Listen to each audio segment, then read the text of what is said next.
Përshëndetje shikues të nderuar të televizionit 7, mirë se po takohemi edhe në këtë ditë në emisionin frontal për t'ju sjellë zhvillimet e fundit, për t'ju sjellë zhvillimet që kanë karakterizuar orët e fundit, e të cilat janë të shumta, e të cilat janë nga të gjitha fushat.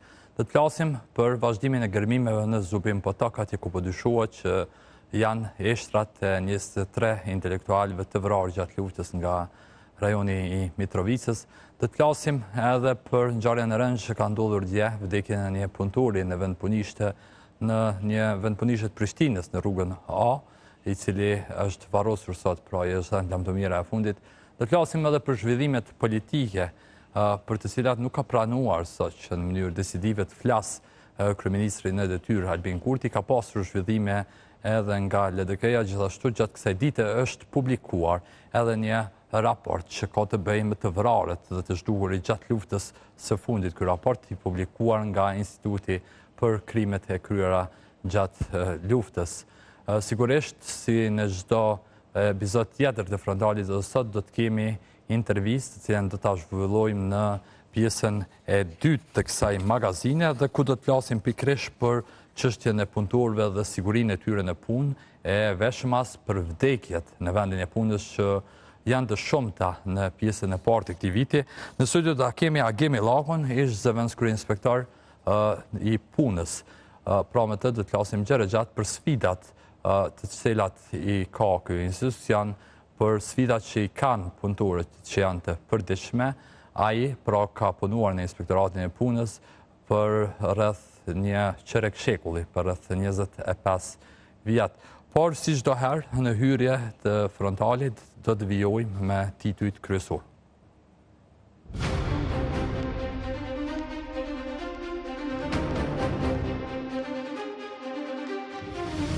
Vazhdojnë ngërmimet në varrezën masive në Zubin Potok para burgim për të dyshuarit. Instituti për krimet e kryera gjatë luftës publikon raportin e personave të vrarë, të zhdukurve dhe vdekjeve në luftë. Sot varroset 26 vjeçari që vdiq në vendin e punës, punëtori tjetër po trajtohet në Çikokë. Pas publikimeve ku dëgjohen kushtëzime e presione ndaj delegatëve të LDK-s, partia del me reagim, kërkon hetime.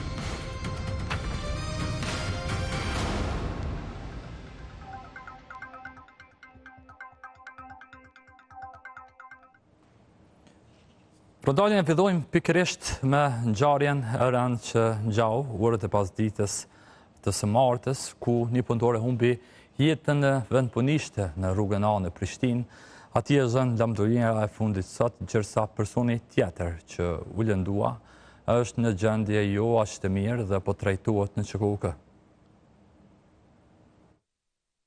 Jam mbledhur për t'ia dhënë lamdomirën e fundit familjarit që një ditë më parë gjeti vdekjen në punë. Pas ditën e së mërkurës u varros Ermal Sherifi në fshatin Robovci Madh të Lipjanit. Incidenti tragjik ku gjatë montimit rapa isja që i shkaktoi lëndime fatale te rruga A në Prishtinë, la të lënduar edhe një tjetër. Edhe i riu pësoi lëndime të rënda, për çka po merr trajtim në qendrën klinike universitare të Kosovës. Për shkak të lëndimeve që ka marrë në vendin e punës, është dërguar në qendrën emergjente, qendrës klinike universitare. Aty janë kryer të gjitha ekzamenimet e nevojshme dhe analizat laboratorike, si dhe konsultimet e specialistëve të cilët kanë të bëjnë me lëndimet e pacientit në fjalë. Sqarim për rastin tragjik nuk dha nga kompania ku ishin të angazhuar, vetëse shpreh ngushëllime për familjen e të ndjerit. Jem të bëjnë ngushëllime, kanë gjena dhe me të tjera, nuk jena diçka. Ndërkohë, ndoshta nesër, për sa drejtës përfundon vërimis, nuk kam dishës që më thonë, kam pas informuar vetë. Temas na familjarët komplet informuar për këtë detaj, kështu që jem ngushëllimin tonë për momentin.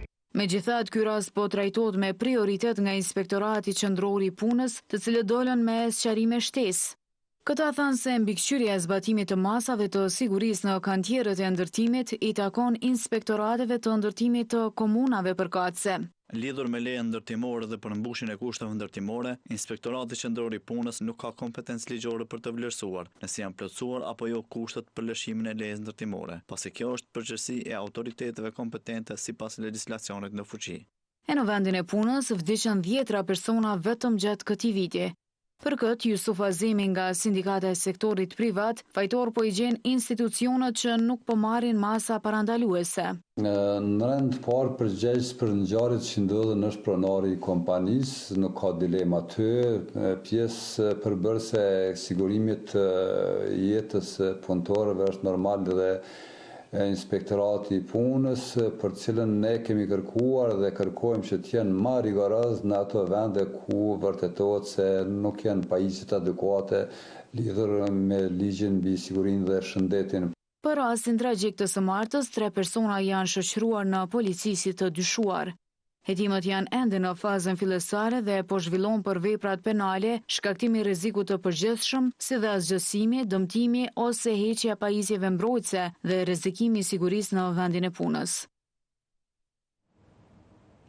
E mu ky rasti i rënd që ndodhi në rrugën A, ka nxitur një përplasje mes burrit të ushtrues së detyrës së presidentit të Kosovës, Alban Krasniqi, dhe kryetarit të Prishtinës Përparim Rama. Alban Krasniqi është drejtuar me termin vrasës kryetarit Rama.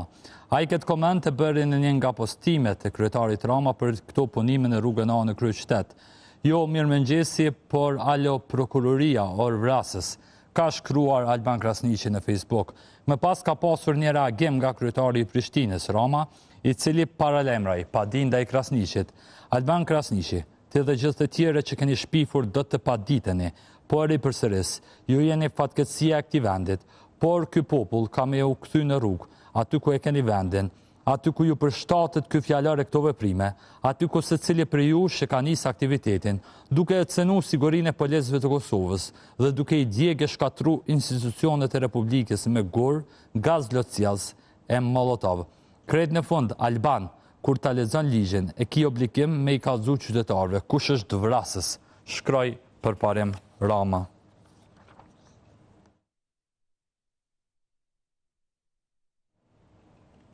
Ndërkohë, edhe sot kanë vazhduar gërmimet në Zubin Botok, ku po dyshohet për eshtra të 23 personave të pagjetur të zhdukur në luftën e fundit. Nga Prishtina erdhi në fshatin Kalludër e vogël të Zubin Botokut. Ministre në detyre drejtësisë Donika Gërvalla ishte zyrtarja e vetme qeveritare që vizitoi këtë të mërkure zonën e cila dyshohet për varrezë masive. Pasi vëzhgoi disa minuta hapësirën dhe pa nga afër gërmimet, ajo tha se pret se gërmimet të japin rezultate konkrete dhe identifikime të sakta. Këtu gjithçka është duke u bërë profesionalisht, të gjitha njësitë e përfshira në punë janë duke bërë punën e tyre dhe shpresojmë që të së shpejtit kemi rezultate sa më të sakta edhe sa më konkrete. Disa orë para Gërvallës në terrenin e njëjtë qëndroi edhe kryetari i Skenderajit, ish komandanti i luftës Sami Lushtaku. Ai nga këto kërkoi që përveç zbardhjes së fatit të personave të zhdukur, duhet të vazhdojnë edhe arrestimet e personave që kanë kryer krime lufte. Unë nuk pres për Serbi që shumë plak për arrestimin atyre që ka më krimin këtë vend. Në mënej që arrestimi duhet më ndodhë edhe me vazhdu më ndodhë, sepse ka shumë sërbë që sot janë të lirë, krimet janë tepër të madhe, po mënej në Kosovë, po sidomos komunën tonë. Detaje për zhvillimin në lokacion dha edhe shefi i qeverisë në detyrë Albin Kurti në një paraqitje nga Prishtina. Pas të tjera, shaj përsëriti kërkesën e Kosovës ndaj ndërkombëtarëve që t'i bëjnë presion Beogradit për hapje të arkivave. Për qindra familje pritja vazhdon. Për to çdo gërmim është shpresë. Çdo identifikim është një hap drejt së vërtetës e drejt drejtësisë. Derisa këto gërmime janë rezultati i punës së institucioneve tona, mosbatimi nga Serbia i deklaratës së Brukselit për të zhdukurit me dhunë e dakorduar me 2 maj 2023, përkatësisht refuzimi për të hapur arkivat e ushtrisë, është dëshmi se shteti fqinj vazhdon të ikë përgjegjësisë. Këto zhvillime në këtë territor në veriun e vendit, ani pse me shumë dhimbje e shpresë për familjarët, ushtruesja detyrës së presidentes Albulena Haxhiu i cilësoi një hap të rëndësishëm në përpjekjet për zbardhjen e fatit të personave të zhdukur. Ka mirëpritur lajmin për konfirmimin e gjetjes së varrit masiv në fshatin Kalludër në Zubin Potok. Ky është një zhvillim i rëndësishëm në përpjekjet për ndriçimin e fatit dhe vendodhjes së personave të zhdukur me forcë gjatë luftës. Në vendi ku po kryen ngërmimet nga ekspertë të Institutit të Mjekësisë Ligjore ishte e pranishme njësia speciale operative e Policisë së Kosovës, e cila po siguronte perimetrin dhe mbarvajtjen e operacionit. Padyshim që këto gërmime ju japim shumë shpresë familjarëve të pagjeturve, rrjedhëmisht edhe këtyre familjeve të 23 të pagjeturve nga lufta e fundit. Ata shpresojnë që të afrimet të tyre do të jenë aty dhe ata eshtra janë të atyre, gjërsa e shprehin dhimbjen për shumë vite, për më shumë se 2 dekada që nuk ditën asgjë për fatin e tyre. Shiriti i sigurisë u ka ndaluar hyrjen dhe qarkullimin. Shumë larg rrugës në fshatin Kalludër e vogël të Zubin Potokut, që nga e martja po zhvillohen gërmime. Përreth siguria mbahet edhe nga njësia speciale operative. Në këtë lokacion ku dyshohet se ndodhen mbetjet mortore të 23 personave të zhdukur, besohen se i përkasin 23 intelektualëve të zhdukur nga Mitrovica gjatë luftës në Kosovë. E ankthi familjarëve vazhdon. Motra e kirurgu dhe intelektualit të zhdukur Adem Ademi, Lutfia Ademi Vokshi, rrëfen ditën kur vëllai i saj u zhduk së bashku me grupin. Domethënë me 19 prill 1999 prej asaj dite, veç e kena marrë lajmin që kanë rënë në dorë të ushtrisë sërbe, në ushtria e rregullt e Serbisë, dhe mos kena marrë asnjë lajm kurrë. Meqense ata kanë qenë 38 vjet në grup, 5 vjet kanë shpëtu, e 23 nuk janë gjindë më kurrë. Ajo thot se ka pasur mbështetjen edhe nga institucionet, por sipas saj asgjë nuk do të jetë mjaftueshme derisa të gjinden të gjithë të zhdukurit. Me këqyrë anën e institucioneve të Kosovës thojnë na po punojmë, po bëjmë mjaftueshëm. Me këqyrë prej kanditon familjarve, na derisa zgjindet edhe i fundit, na nuk thojmë mjaftueshëm. Edhe pse tash, Unë jo me bindun që aty e kam vllaun, në qitë grop, edhe dash zoti gjindet. Si me thonë, kjo është me mira në mesin e të këqijave. Me lot në sy, Ademi Vokshi thot se gjetja e eshtrave të vëllahut lehtëson sadopak dhimbjen. S'po di që me thonë, është her një barë ma pak mendoj, her një barë ma shumë, se atëherë kur se së gjindë ke shpresojsha që ka me konë do shta dikun gjallë, do shta dikun eksiston ai. Po tash me këtë rast shpresa të hupin që ai ma është dikun ose ki me kontaktu dikun me ta. Do me thonë shpresa të hupin. E me shpresë që do të gjenden të gjithë të zhdukurit, ajo ka edhe një porosi. Na jena apartijak, cili do kryeministër që vjen aty, unë e kom qef me kontaktu, me marrë mendimin e vetë, e tina me bisedu me ata, kështu që mu nuk më intereson kush është. Pikërisht në fshatin Kalludër të Zubin Potokut, ku kryen shumë krime, të dyshuar janë edhe 2 persona që janë arrestuar. Ata kanë dalë sot para gjykatës. Prokuroria Speciale e Republikës së Kosovës ka paraqitur në gjykatën themelore këtu në Prishtinë kërkesën për caktimin e masës së paraburgimit ndaj 2 të dyshuarve për veprën penale krime lufte kundër popullsisë civile. Të pandehurit dyshohet se gjatë periudhës së luftës së fundit në Kosovë kanë qenë të përfshirë në veprime që përfshin vrasje, maltretim dhe dëbim të popullsisë civile. Nuk mund të ndajmë më shumë informacione. Po ashtu nuk mund të komentojmë procesin që është duke u zhvilluar rreth gërmimeve në komunën e Zubin Potokut. Çdo konfirmim mund të bëhet vetëm pas përfundimit të ekzaminimeve mjekoligjore dhe identifikimit nga institucionet kompetente. Andaj kolegë të nderuar, ju bëjmë thirrje të gjithëve, publikut, mediave që të ruhen nga publikimi i çdo informacioni të pakonfirmuar në shenjë respekti ndaj viktimave, identitetit të tyre, familjarëve të tyre dhe të këtij procesi hetimor. Pra këtë proces është duke u thequr prokuroria speciale dhe mbetet e përkushtuar që ta hetojë çdo rast të krimeve të luftës, bashkëpunim dhe koordinim të ngushtë me policinë e Kosovës. Vetëm pak më herët është saktuar masa paraburgimit për 1 muaj për 2 të arrestuarit të cilët dolën sot para gjykatës, ndërkohë gjatë ditës është folur dhe është prezantuar një raport për krimet e kryera gjatë luftës së fundit, nga të cilat rezulton që më së shumti viktima kishte prej muajit mars deri në muajin qershor të vitit 1999.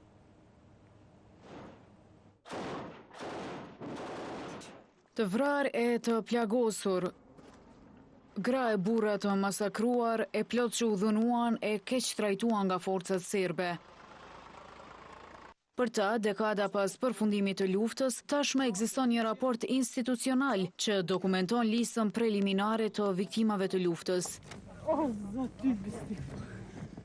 E sipas tij, gjithsej 13.227 persona u vranë, zhdukën apo vdiqën si pasojë e luftës.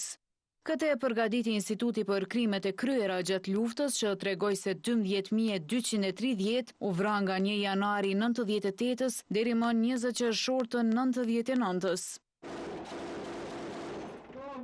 E ata që u vranë në mënyrë njerëzore ishin edhe fëmijët. Sipas këtij dokumenti të publikuar, janë 1.047 fëmijë të vrarë, ku 94 vdiqën si pasojë e kushteve të luftës. 100 prej të miturve nga Kosova vazhdojnë të figurojnë të zhdukur me dhunë. E periudha më e rëndë e luftës ishte mes marsit dhe qershorit të 99-s, atëherë kur filluan bombardimet e NATO-s. Është pikrisht kjo kohë që sipas institucioneve pati më së shumti viktima, përkatësisht 81% të gjitha viktimave të dokumentuara. E ky raport, sipas kryeministrit në detyrë Albin Kurti, është dëshmi institucionale e çmimit të lirisë.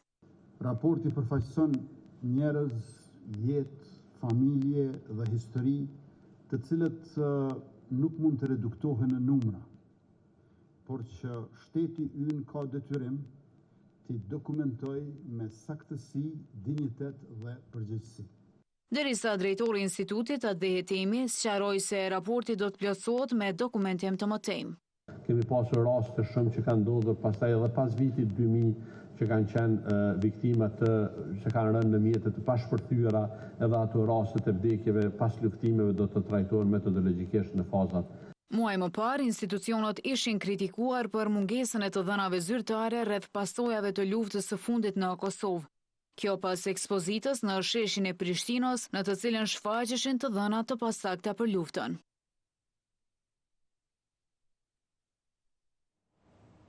Kurti sot foli për këto të gjetura dhe këtë raport rreth krimeve të luftës, por të njëjtën gjë nuk e bëri për zhvillimet politike, më saktësisht për ngërshjen institucional.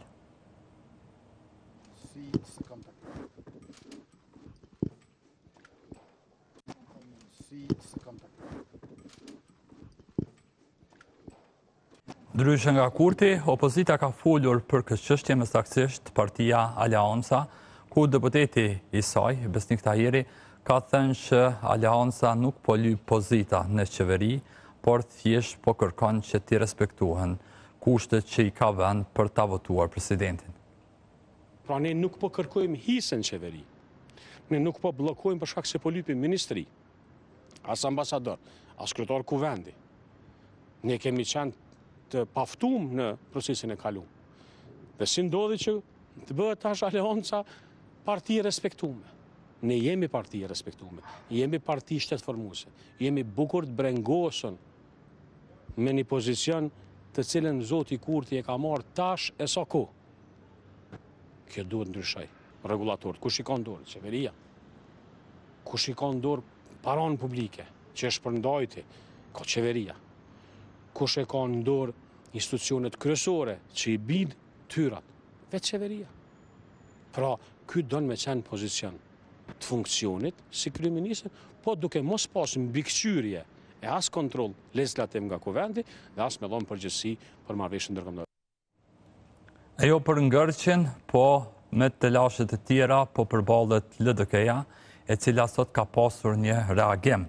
Kjo parti ka bërë thirrje prokurorisë që të hetoj presionet e pretenduara ndaj delegatëve të saj para kuvendit e jashtëzakonshëm të partisë që është i ftuar me 30 korrek.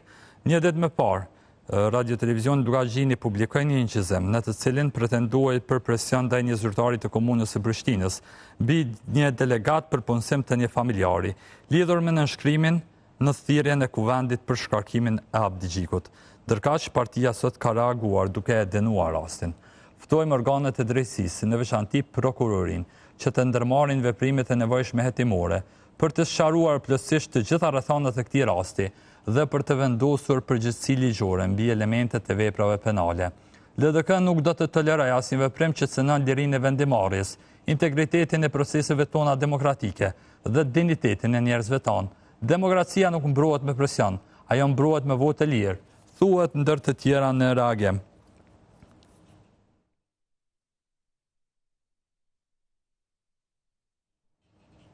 Flasim tani për një çështje tjetër, për çmimin e naftës, për çka ka folur sot edhe ministrja e tregtisë dhe industrisë, zonja Mimoza Kusari Lila, e cila ka paralajmëruar se çmimi mund të ulet vetëm deri në 2 cent. Plot se sikur mos të ishte masa, çmimi mund të shkonte ende më lart. Do me thënë, për arsye se atëherë do të ishte në tregun e lirë dhe sipas kërkesës dhe ofertës dhe tashmë ka kërkesë më të madhe për shkak se edhe numri i veturave në Kosovë është më i madh për shkak të sezonit verës, vizitës, numrit të ardhjes veturave nga shtetet e Bashkimit Evropian, po vrehet edhe në sasinë e importit. Dhe në situatën e tillë, me siguri se çmimi mund të ishte ende më i lartë, duke marrë parasysh çmimin në kufi, cilin ne e marrim 2 herë në ditë. Doganat e Kosovës na raportojnë mbi çmimin e importuar të sasisë së përgjithshme të naftës. Tash, nëse vazhdon me të njëjtin cikël, ashtu siç ka fillu dje, mund të shohim prej ditëve në vijim rënje të çmimit, por nuk është dramatik. Do të thotë po flasim për 1 cent, 2 cent, importi mërëm ka shënu një rënje të vogël 1 cent në raport me ditë paraprake dhe kështu nëse vazhdon atëherë unë uroj që të kthehet se patëm një periudhë kohore gati se 20 cent dallimin me atë çfarë e kemi çmimin aktualisht. Ndërkohë në Autoritetin Kosovar të Konkurrencës ka një të lashe mes një punëtori dhe drejtorit. Punëtori po kërkon shkarkimin e drejtorit për të cilin akuzon se ka sulmuar fizikisht. Para ofër një viti atë e pezulluan përkohësisht nga puna me arsyetimin se ai ka bërë shkelje. Përpas një kohë se Elezi u rikthye përsëri atë në Autoritetin e Konkurrencës së Kosovës si inspektor hetues. Kjo pas një betejë ligjore të cilën e fitoi i fundit. Unë jam kthyer në vendin e punës, më kanë bërë padrejtësi edhe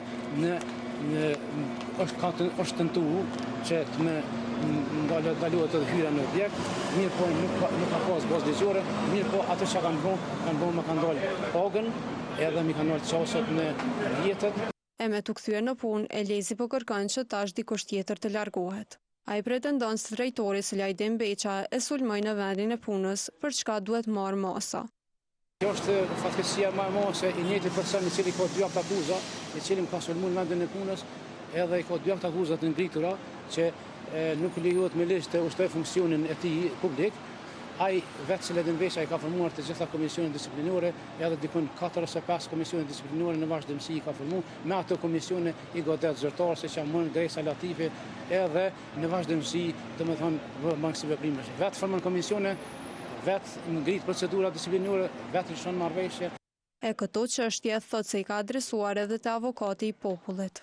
Në vazhdimsi mund kanë shkel drejtat e mia nga më të ndryshme, nga fyrjet, nga sharjet, nga të gjitha ato, të gjitha çështjet e mia i kam adresuar, jam duke pritur edhe pe avokatit popullit për çështjet e diskriminimit dhe shkeljes të drejta në vendin e punës.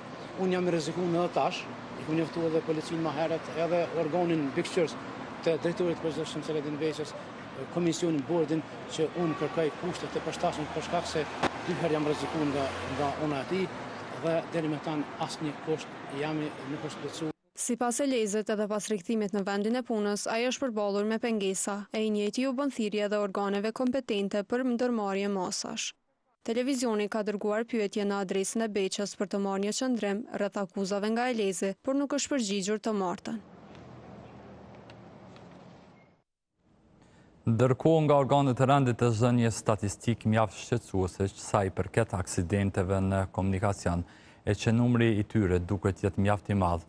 Muajve të fundit, Policia e Kosovës ka publikuar një grafik përmes të cilës tregon për numrin e të vdekurve në aksidentet rrugore përgjatë periudhës janar-korrekt të këtij viti. Policia thotë se 58 persona humbën jetën si pasojë e tyre. Në këtë grafik, policia bën thirrje për kujdes e për respektim të rregullave në komunikacion.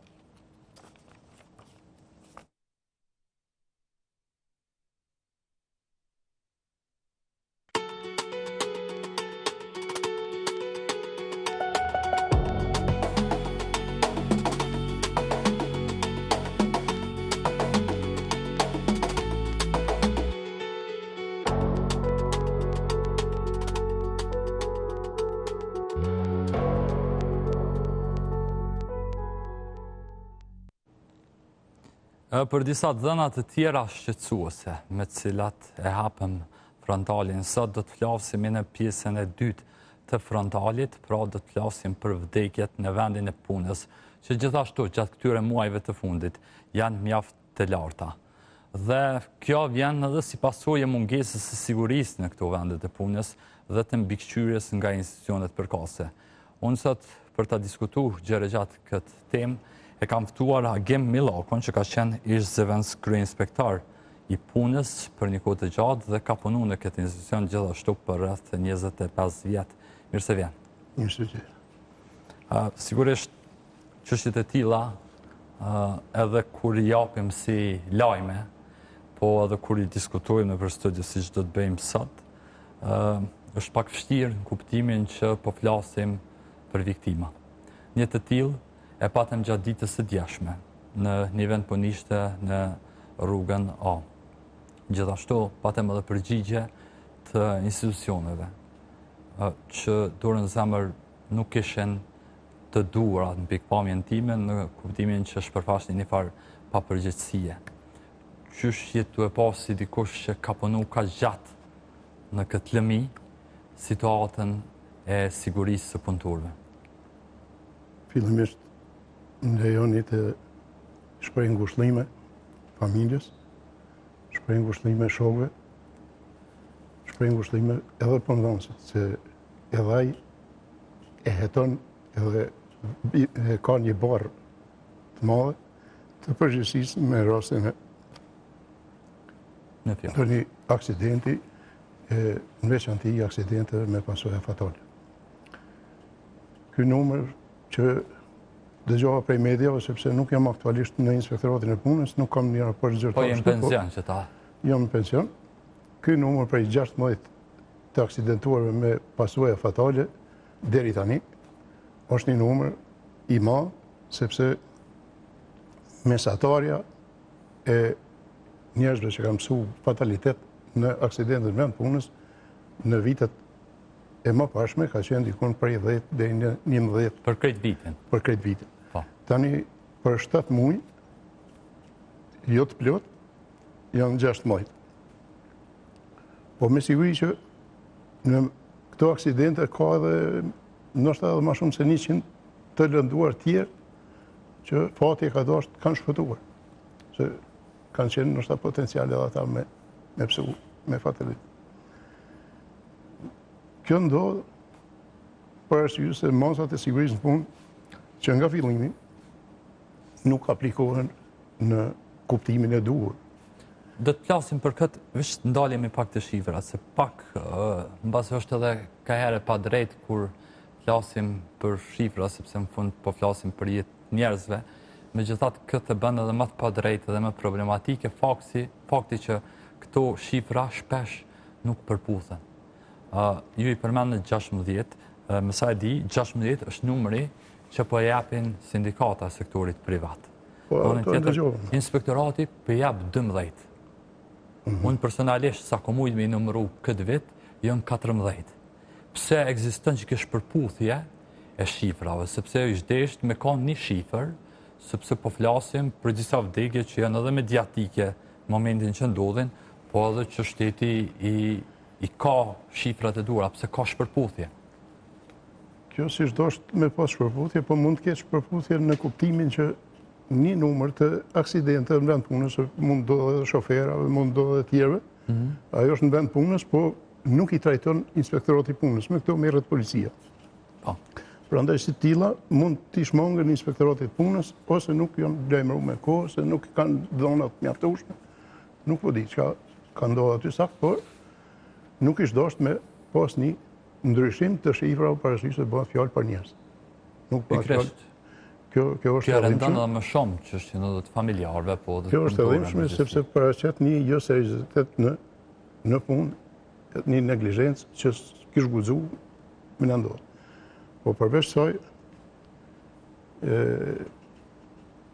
edhe punëdhënësi, edhe punëtorët, edhe sindikata, po edhe inspektorati, gjithë këto bashkë ish dosht të hartojnë projekte të duhura që në bashkëpunim, bashkëveprim njëri me tjetrin, ta parandalojmë mos vi deri te aksidenti, se pasi vjen te aksidenti atëherë nuk është më çështje që kthehet mbrapa. Po duhet rregullisht punohet në parandalimin e rasteve. Si mund t'i parandalojmë? Këto mund t'i parandalojmë vetëm atëherë kur ne jemi suqel që nga fillimi i procesit punës e deri në përfundim. Që i vjen me pas inspektim? Që i vjen edhe me pas inspektim, po edhe vetë punëdhënësi me qenë i vetëdijshëm e koshient se mund mi ndodhë në çdo kohë. Për ata, ligji ka para pa punëtorët e sigurisë punë me qenë të angazhuar te subjekti punës. Po çka ndodh me këta? Asnjëherë mu mbi të paktën nuk mu ka raportuar që dikush prej atyre ka kryer detyrën që ka të nominuar me ligj. Sepse detyra e tij primare është të përcjell gjendjen e sigurisë dhe shëndetit të punëtorëve në vendet e tyre të punës. Se përcjellin. Po çdo shmangje ta evidentoj, ta paralajmëroj punonësit që këtu nuk je konform rregullave dhe ligjit. Se në fundit ligji po çka është shkruar? Shkruar për të mbrojtur. Jo shkruar do norma për të mbrojtur, për parandaluar. Përndryshe s'ka kuptim të ekzistojë. Merremi pak me rastin e fundit, se supozoj që tash edhe përvoja e gjatë në këtë drejtim ju ka bo pak po ndaj pasionant edhe i përsjedh besoj edhe sot edhe pse jemi pension rastet e tilla. Unë isha në vendin e ngjarjes dje, domthon këtu ka ra krani. Edhe krani ka ra në një shtëpi gjithashtu, që i ka rrezikuar edhe banorët përveç punëtorëve. Ndërkohë në një përgjigje që u dha nga inspektorati, u tha që nuk ka pas inspektim këto, sepse sipas tyre thanë punimet kanë qenë në fazë të hershme. Është përgjigje e dur kjo, sepse inspektimi nuk besoj që ka një afat kur do të mja nisë. Jo, inspektimi bile kish me qenë mirë. Mu bo në fillim? Mu bo para se të filloj procesi i veprimit në punë, para se të filloj ngritja e objektit. Kjo është shtëpia për cilën po flas. Këtu krani ka ra mbi shtëpi, sipas informacioneve që i pata vendin e ngjarjes, në këtë shtëpi në rastin e incidentit, momentin e incidentit, kanë qenë prezent vetëm 2 fëmijë në moshë të mitur, ndërkohë që ata janë nxjerrë më pas për fat mirë pa ndonjë pasojë fizike, ndërkohë që pak më këndej në këtë pjesën këtu ka qenë ajo gropa e madhe ku edhe kanë rënë punëtorët. Tash ç'është mundur mos me pas inspektim në qatë territor që është i qarkullueshëm, njerëz të lëvizin, njerëz të qarkullojnë. Po fillimisht, para se të fillojnë me punën, ndërtimtarët duhet ta marrin e dorëzojnë një plan të sigurisë në punë, para se me marrë lejen. Dhe sipas atij plani duhet veprohet të punohet. Po sikur ta kishin lajmëruar inspektoratin, unë besoj që edhe se kanë lajmëruar fare, inspektoratin e punës që po fillojnë ndërtimin. Po thu që është edhe këtë zezë kanë bua? Po, sigurisht nuk e kanë lajmëruar, se po ta kishin lajmëruar, ata kanë obligim pastaj më shku me po vendin e ngjarjes edhe se po zhvillohen punimet në bazë të atij planit sigurisht që kanë dorëzuar në kuvendin komunal kur kanë marrë lejen. Po këto ka përcehen kështu, edhe nuk është prit ndoshta që me fillim me start ndodh një rast i tillë. Kjo neglizhencë që gjithmonë pretendohet që mu nuk më ndodh. Unë si jam ai që pretendoj potencial për me psu aksident. Në kështu më radhë, po gjithherë kur ka neglizhencë, rrezikun e kjeti. Marrja e masave me kohën se këtu ish dash tash ta kenë fundonsi një udhëheq të punimeve gjatë montimit të këtij vingji dhe secili pozicion ish dash të përcillet prej atij dhe jo të punohet kujsit i teket e të veproj kujsit i teket, po të veprohet sipas renditjes në montimin e këtij vingji. Ajo është dash ta ketë një plan paraprakisht që prej startit e deri në montimin përfundimtar. E jo, kështu tash unë nuk po muj me marrë me mend para që në aty në vend gjojë se nuk më qenë. Po, normalisht, s'po duhet ngarku shumë me këtë pjesë. Çka sakt është vepruar dhe si është vepruar? A ka pas, a s'ka pas bikëqyrës gjatë montimit të asaj, sepse zakonisht i lehet të praktikave, praktikat shpesh mund t'i ndryshojnë punëtorët sepse nuk e mbanë mend renditjen e punimeve ose e neglizhon problemin. Prezenca e një mbikëqyrësi i cili duhet jetë gjithmonë autoritet mbi ata punëtor, e bën që të mos neglizhohet asnjë rast. Nuk po themi që mujmë me promu aksidentin në zero, gjë që kish me qenë shumë e dëshirueshme, po bile të paktën me zvoglu numrin e tyre para sa është e mundur, e kemi mundësi bile të paktën për një 50% kemi pas mundësi në shtonë. A e bën sfiduese gjithkë që po e thoni fakti që numri i inspektorëve vjen mbetet i vogël, përkundër që së fundi është hapur një konkurs. Megjithatë, deri vonë i kena pas më pak se 40 inspektorë. Nuk e di tash a u rrit vitin e fundit numri sepse e di që hap një konkurs, po edhe me këto konkurset po ka shpeshherë kështu neglizhenca, zvarritje. Numri i inspektorëve që prej fillimit ka qenë i vogël në raport me vëllimin e punëve që i kanë përpara, në raport me kompetenca që i kanë për mbikëqyrje. Po nuk ka pas edhe vullnet, ku me ditë sa parasysh se unë kam pas përshtypjen që fuqizimi i inspektoratit punës i pengon bizneset në zhvillim. Gjë që është e kundërt, se inspektorati i punës agil, inspektorati i punës në kohë në veprim, marrëdhënia mes punëtorëve dhe punëdhënësit është më e shnetshme, rregullohet më qartë. Kështu që problemet kishin me qenë më të vogla, kur problemet janë më të vogla, atëherë disponimi, gjithsesi motivimi i punëtorëve është më i madh, profesionalizmi i çfarë shprehje dhe produktiviteti kish me qenë më i madh. Pavarësisht se ndoshta për fillim ju kish duk dikujt që është shpenzim i kot. Pse ekziston kjo përshtypje Millako se ta janë si me mos mi desh inspektorat e punës, o pak si mos mi desh policinë. Është organ ekzekutiv. Po dhe po jenë për rend dhe rregull në çdo punime. Dhe kjo është për rend, një farë forme, ka një rol të ngjashëm. Po kam bizetruar kjo sepse është menduar që këta shqiptojnë gjoba, bizneset janë në start, nuk janë të kombura sa duhet, edhe kështu kjo e vazhdoi pastaj deri me ditët e sotme. Në politikat e fundit ka qenë e reklamuar, deklaruar që duhet të marrim 400 inspektor, po s'ka ndodhur, më pas as 50. Edhe ato që i marshin, një pjesë e tyre u pensionoishin, një pjesë kanë pësuar, ata kanë ndërruar jetë, një pjesë kanë ndërruar vendin e punës kurdo që kanë mundë, sepse me qenë inspektor është një përgjegjësi bukur e madhe, edhe e nin veten të shtrënguar gjithmonë me stres, apo veproj drejt, as po veproj drejt, apo punoj sipas normave, as po punoj, apo gaboj dikun, as po gaboj. Që gjithmonë edhe pala tjetër e ka të drejtën me vepru kundër inspektorit punës nëse vlerëson që inspektori punës ka deviju prej ligjit.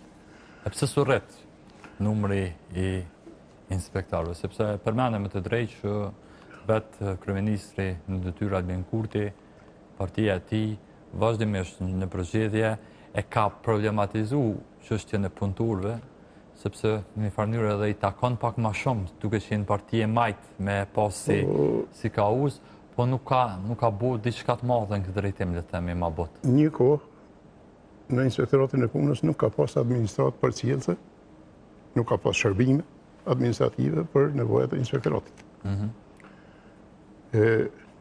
Ajo ka zgjodhur dikun 20 vite. Jo një ditë të dy, po s'ka qenë punëveti, nuk shpatëshim konkurse, nuk pranëshin me...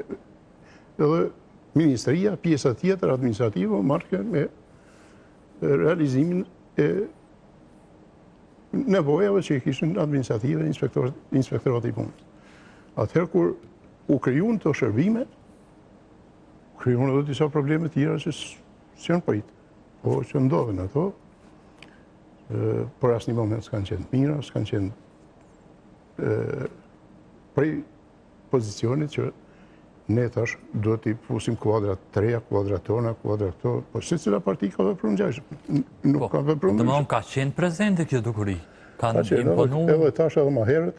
Po ma mërmendja, po domethënë kanë dashur me pru njerëz të vet aty. Sa po kuptoj. Këto i shkaktuan probleme sepse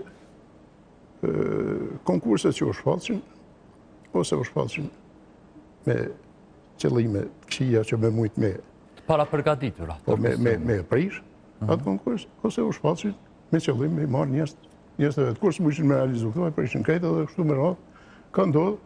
O zhagit, to janë procese administrative që gjithmonë e kanë pengu Inspektoratin e Punës në zhvillim. Se Inspektorat e Punës e mira smirave është me bo punë grupore, punë ekipore, me bo komplementar njëni me tjetrin, ashtu që të plotësojmë gjithmonë mangësit e njënit të tjetër edhe kështu të evitohen mangësit edhe veprohet sa ma drejt me në raportin punons-punons. Po bashkëpunimi në këtë drejtim edhe mes inspektorëve ka mungu edhe me bashkëpunimi me sindikatat, po ka mungu edhe bashkëpunimi me punonësit. Ky tre partit ka vite që nuk funksionon. Dikur ka funksionu, janë majtë takime të rregullta, janë marrë vesh çka qysh me vepru, po kohët fundit mungon kjo. Mos është edhe një problem tjetër që ky trekonsh, nështë si trekonsh nuk funksionon, po funksionon kështu në mënyrë bilaterale, për shembull, a mundemi me thonë që mundet me pas pak rol edhe ky korrupsioni që mundet me ekzistu mrena në inspektorit saktum që mas ne e prish këtë frymen ekipore, po thëmë këtu tash një fa raporti disa inspektorve me disa punëdhënës. Nuk përjashtohet edhe kjo mundësi që dikush ka bo në një veprim të tillë korruptiv ose jo, por bindja ime e plotë është që shumica dërmuese e inspektorët punës janë të përgjegjshëm. Një pjesë e mirë të tyre janë edhe shumë përgatitur. Po ama nuk kanë hapësirë, deri tash s'kanë pas ndonjë hapësirë të duhur për veprim. Sepse ju kanë planifikuar në një formë, ju kanë diktuar ka me shku, çka me bën, çysh me vepru, pa e ditë gjendjen mirë në teren. Ai që është në teren, ai e din mas miri ku çka e pengon. Ai që ka përvojë punë më i një bizneset, besoj edhe më afër, edhe e din gjendjen e ty në çdo kohë. Po t'i lehet mundësia që ai të veproj lirë, jo në kuptimin me veproj çka doj, po veproj konform ligjit edhe rregullave, atëherë pse të mos i jepet një lirëgje e tillë inspektorit në veprim? Pse të mos i lehet një pavarësi në vendimarrje? Po ti ndërhyet, shko këtu ose shko këtu. Planifikim ose kemi gabu edhe na si udhëhes të atyne se kemi kërku kuantitet e jo edhe kualitet sa duhet. Çka e bjen kjo, keni lip ma shumë inspektime? Kemi lip ma shumë inspektime, me vonë se nuk ka duk që ata po punojnë. Dhe mi gjithë probleme. Unë kujtoj që shumë ma mirë është numër ma të vogël në është atë inspektime me vonë, por të jenë kualitative dhe të dihet sakt edhe ajo të bën jehor punën e inspektorit. E jo të bëhet shkele shko, bën 10 ose 15 inspektime, e kualiteti, ndomë të kualitetit të inspektimit. Po du tash mi kopa dhe dimenzionet tjera, po kur jemi të kjo që po përmend me të drejtë, në base që ka pas kuantitet e jo kualitet, a mundemi me fol pak këtu edhe për çështjen e xhobave.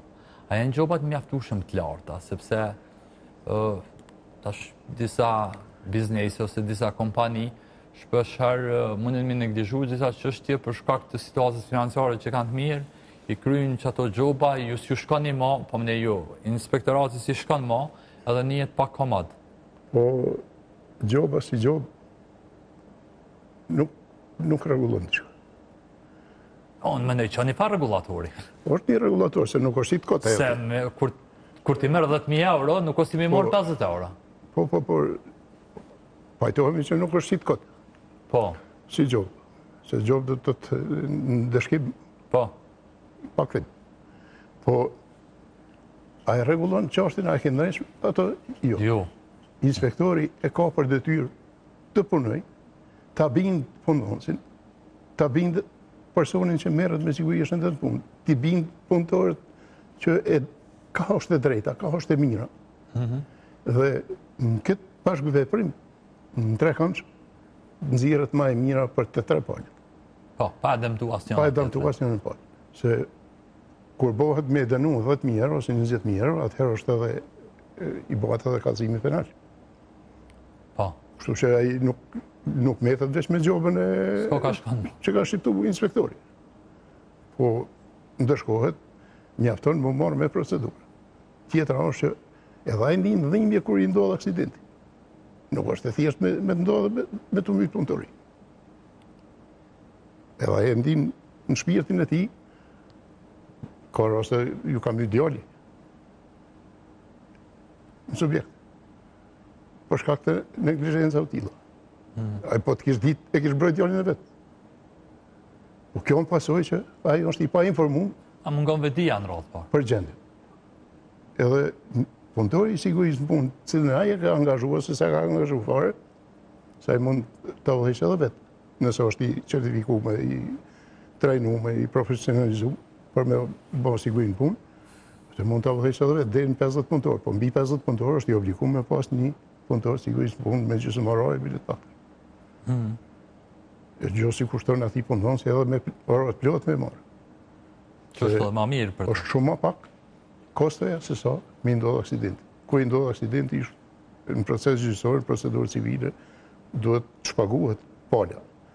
Po e ka dhe pjesën penale, ka dhe gjobën, kështu që nuk është bashkë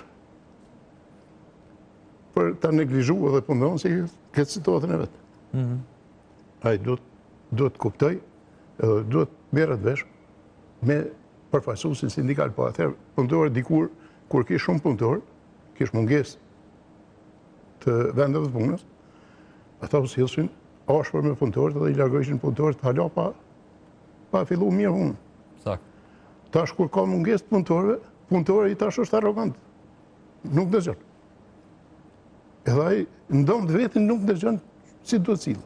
Edhe vë jetën e tij në rrezik. Jetën e vetë në rrezik, po edhe tjerë. Kështu që këtu është ajo poenta e bashkëpunimit të ndërsjellë. Për të njën e dikojnë. Mbos dënam që i dim edhe na si gazetar, po sigurisht shumë më mirë edhe jo. Ndërtimtaria është sektori mbase me sigurinë me tullët në punë edhe durën zemër me numrin më të madh të viktimave. Po tash për momentin te ne këtu është ndërtimtaria, për shkak se kjo ka marrë havën zhvillim. Po. Sektorët tjerë janë të fashitur në një farë forme. Ju kujtohet ndoshta rastin në Kek, kur ke eksplodimi. Po, ke fjallën së fundi? Jo, të fundit ma herët ka qenë, nëse më kujtohet. Që kështë edhe një rast së fundit? Ka ma herët, ka qenë një eksplodim, kur janë mytë 2 vetë, kanë mësu vdekje, e 18 tjerë në lëndu. Fati ka dorë që ata kanë qenë në mëngjes tjerë, se po të shinkon aty edhe ata tjerë, se ato shtyllat e betonit i ka zu. Do të shkolla e sigurisë, edhe në pjesë tjera, po që për momentin janë të padukshme, nuk është që është ma e vogël se ndërtimtari. Ke spitalet tona po morën me rrezatim të tepruar. Po se, kom përshtypjen që na kur flasim për sigurim punë... Tonë mi fokusu të ndërtimtaria. Po, edhe të fakti që sigurim punë e cilësojmë vetëm ato mos murzu për një ndërtese. Po kjo është edhe çka po e përmend ti në Siguria spitale. punë është në çdo lami, çdo vend ku ushtrohet veprimtari punë, duhet punëtori të jetë i sigurt. Qoftë edhe në zyrë aty ku punon, do të pas drejt mjaftueshme, do të pas hapësinë mjaftueshme. Ajrosjet mjaftueshme. Ajrosjet e tjera. Sidomos ajrosi. Pastaj ai që rrej në ulën tetor nuk o bash e thjeshtë. Jo. Ati duhet një 2 herë ka 15 minuta me punë gjimnastik, me pa vetën, me lëviz pak, se kapet për garrike. Edhe boshtin kurrizor e lëndon. Ai që fokusohet në kompjuter, do e mos ka mi lëndu sytë për një kohë. Na gjimnastik s'bojmë. Zëti Millaković dalim pim cigare, s'po dit asha, edhe kjo dëmshme që thashtë. Po të këto, sa për ilustrim, se kënë kuzhina për morë, ki rast vdekës në restoran, shpërten bombolla gaz. Bombolla gaz. Thot jo në mosat e sigurisë. Po. Pa definume. Po që këto tjera pak neglizhohen në raport me ndërtimtarin. Po. Se gjithë veprimtarit në punës, bile, edhe këto në komunikacion, ka punë edhe inspektori punës, po neve nga kanë largu prej aty, për shkak se duhet mu ditë në çfarë gjendje ka qenë automjete që ka marrë kur ka dalë, mund me bo aksident, mund mos mi pas prenat mirë, bën aksident zinxhiror atje. Tash parë mendoj është kur dolin pa frena në komunikacion. Me neglizhu. Njëjtë është sikur ndërtimtari kur e neglizhon punën në hapësirë. Ai vepron në një lartësi 20 metra po morë, skeleria ati lejon shumë më tepër se sa një punëtor me rrotë. Ajo hapësinë duhet mbyllet absolutisht që punëtorin mos me leju, mos me pas mundësi me rrotë edhe nëse rrezohet. Millago, tash kur flasim për inspektoratin e punës, po edhe për drejtat e punëtorëve, gjithashtu nuk flasim vetëm për sigurim punë. Flasim edhe për shumë çështje tjera që kanë bëjnë me punën. Që është edhe çështja e trajtimit të tyre në forma të tjera, qoftë kontrata, qoftë pagat, qoftë elementet të tjera që kanë bëjnë me ligjin e punës. Sa respektohet në Kosovë ligji i punës mbas përvojës që te ke pas? Po, problemin e kemi këtu që jo që së respektohet ligji, por punëtorët tonë kanë ditë mua në ku vetëm atëherë kur ka pësu vetë. Vesh kur ka pësu vetë. Ose ju kam cenu një drejt nga marrëdhënia e punës. Ose nga siguria se shëndetin punë. Sepse vetë s'ka pas guximin asnjëherë të lajmërove se largon punëdhënësi për punë. Sindikata, celula sindikale nuk kanë. Gjo që ishtë dashtë mi pas aty që përmes një përfaqësuesi sindikal që është i mbrojtur me ligj, me i trajtu problemet e vetë. Që kjo Jusufi bolli zëshëm është. Po Jusufi është i zëshëm, po është i vetëm. Po me gjasë është i vetëm kam vetë. Ati i shkojnë punëtorët tonë në zyre. Po. Aty nuk ka mundësi mu morë veshaj, qka kush pëtën. Po problemi është që ata se kanë një përfaqësues caktuar kush e vëthesha celulën e tyne edhe para punëdhënësit, edhe para sindikatës. Pastaj sindikata me reagu. Sindikata, Jusufi është mundu mjaft, ka bo mjaft për kushtet e për mundësit që i ka, po si i vetëm, përse i është pa mjaftueshëm me ngritë zonin në mënyrën më të mirë mundshme. Bashkimi i sindikatave gati që mos them është jo funksional. Inexistent. Jo funksional, kohët fundit.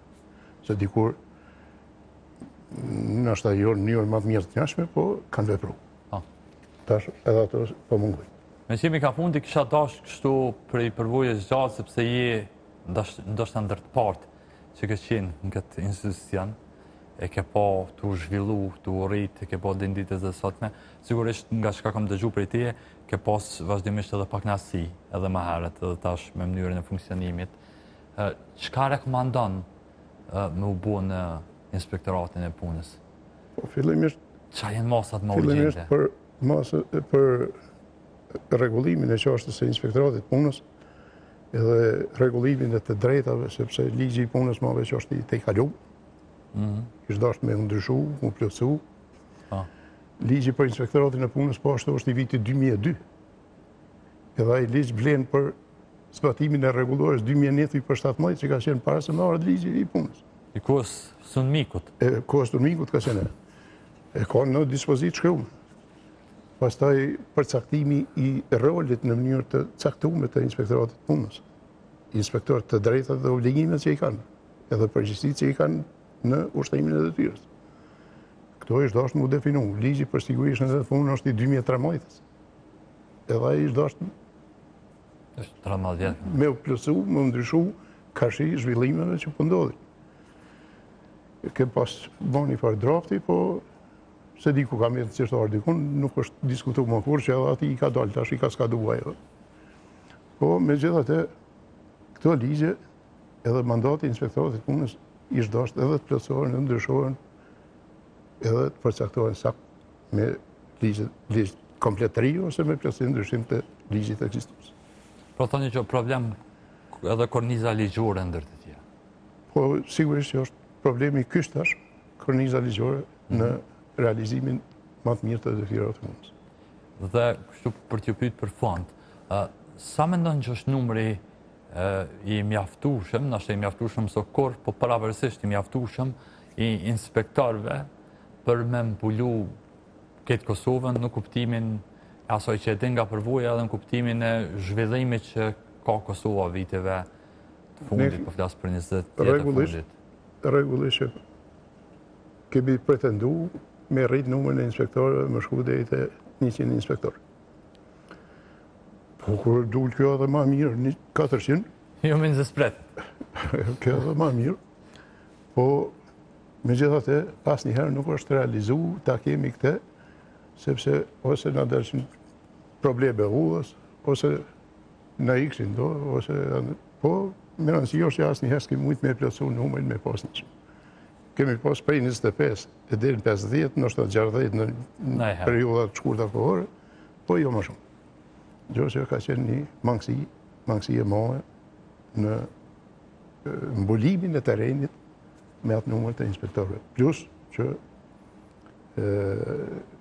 nuk e kemi pas edhe përcjellën me pajisje e mjete lëvizjes për punë në kohë duhur në Qa bjen këma konkretisht? Po s'kem pas makina, mjaftueshme, s'kem pas databazë dhe sot asaj ditë s'ka një databazë të futur me ditë sakt. Cëllë subjekte i ke inspektu, cëllë jo. Se ndodhë ka ndodhë që ka shku ma shumë herë të një subjekt, të tjetër s'kan shku fare. Po, se s'ka pas shenin. Se s'ka ditë ku më të shku. Kështu që me pas një pasqyrë inspektori, cilat subjekte i ka, ai me i kontrolu dhe në momentin që ai kontrolon, vendimi i ti tjetë meritor ose raportin në momentin që shtypet me dalë edhe në qendër, konë që ai mos me mujtë me ndiku më në raport. Jo me ndryshu raportin kur ti teket atë. Sakt. Se ato e në po, nështë edhe në po, pa dijen tonë. S'kemi pas ide çka më ka ndodhur atje, kur ai ka pas raste tilla që jeni koshient edhe ju që janë zonë flagrantës në korrupsionin. Kemi pa raste tilla shpesh. Zoti Millako, unë ju falenderoj shumë që keni gjetë ku. Shumë faleminderit edhe juve për ftesën. Besoj që sadopak kam qenë i dobishëm këtë rast. Besoj që ke qenë mjaftueshëm i dobishëm, inshallah të dëgjojmë më shumë, e sidomos punëdhënës të institucionit. Uroj që ky trekansh punëdhënës, punëmarrës edhe pushtet në qeveri, inspektorati i punës, të funksionoj edhe të funksionoj në mënyrën më të mirë të mundshme për të zgjidhur problemet bashkërisht. Faleminderit shumë. Faleminderit juve. Shikues të nderuar, me kaq e përfundojmë frontalin për sot, ne jemi nesër, deri atëherë mirëmbëjtje.